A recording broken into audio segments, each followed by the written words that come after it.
Hi, I'm Nick. We're going to be talking about autonomous cars, specifically government policy on them.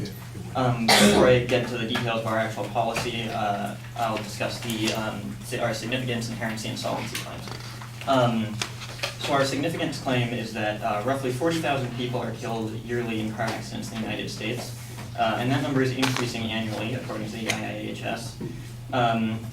To put that into perspective, that's nearly as many deaths as are caused by suicides in the US, which is about 44,000 according to the National Institute of Mental Health. So you can see that it's a fairly significant number, and we think that these deaths are easily preventable. Our inherency claim is that the vast majority, about 94% according to the National Highway Traffic Safety Association, of car crashes and fatalities are the result of human error, such as distracted driving. And our solvency claim is that high-level autonomous cars have the potential to eliminate human error, thus their use should be adopted as quickly as possible to prevent further loss of life. And based on all that, our policy claim is that the federal government should put into effect policies to assist in the development of fully autonomous cars with the intention of eventually banning human-piloted cars from public roads. So a couple just details and ideas on our policy. The government could improve infrastructure for driverless cars. For instance, upkeep of lane dividers and traffic signs, things that current autonomous cars need in order to be able to drive themselves.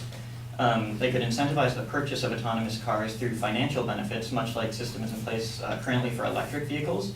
So for instance, if you buy an electric car, you have the opportunity to get tax write-offs and government subsidies to help offset the cost of an emerging technology.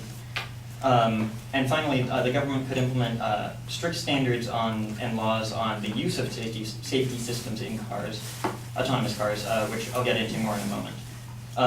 So first, I think we kind of need to go over some technical definitions to make it clear what we mean by autonomous cars. So the Society of Automotive Engineers has a 6-tier ranking system for autonomous cars. 0 is no automation, you have to drive it completely on your own. 1 is adaptive cruise control. Essentially the car has full control over the throttle, can speed up and slow down depending on the speed of the car in front of it. Level 2, which is what the majority of current autonomous cars are, involves adaptive cruise control, as I just stated, and steering. You can generally use lane keep assist by reading the lines on the road. Level 3 is the highest level that any current production cars hit.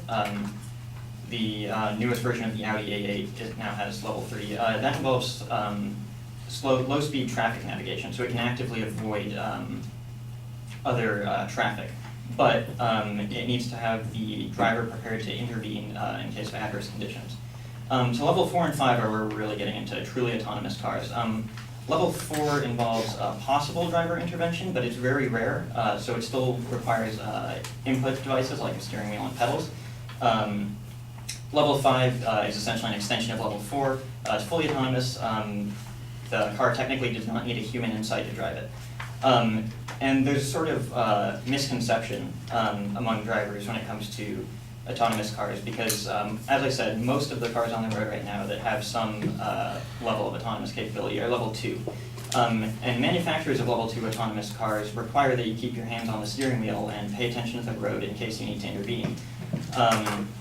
So one possible counterargument that a lot of people use for why autonomous cars are not all that safe is that they still get into accidents, but according to the IIHS, the vast majority of these accidents are caused because drivers are still distracted, they don't realize they need to intervene, which again is not, car manufacturers do not guarantee that you don't have to pay attention. So I think in order to continue, you kind of have to establish that level 5 autonomous cars are attainable in the near future. And actually, a couple days ago at the Geneva Auto Show, Volkswagen announced that they're going to be building a fully autonomous level 5 car, and it should be out by 2022, which if that's the model year 2022, that'll actually be out in fewer than 3 years. So the technology is definitely progressing quickly, and it's by no means out of reach.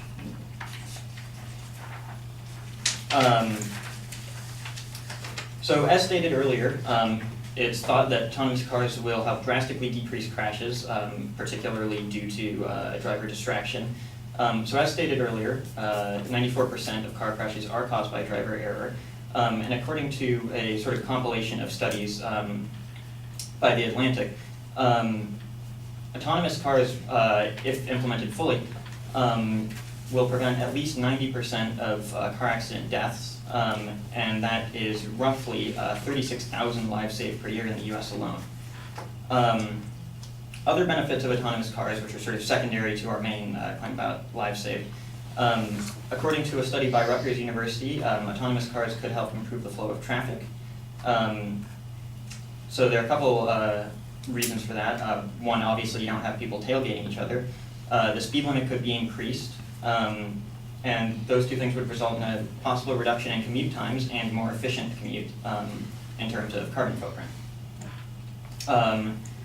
In addition, autonomous cars could help improve productivity and increase free time.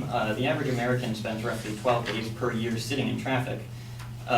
If they don't have to pay attention to driving, they could be doing other things besides obviously paying attention to driving, like working or leisurely activities.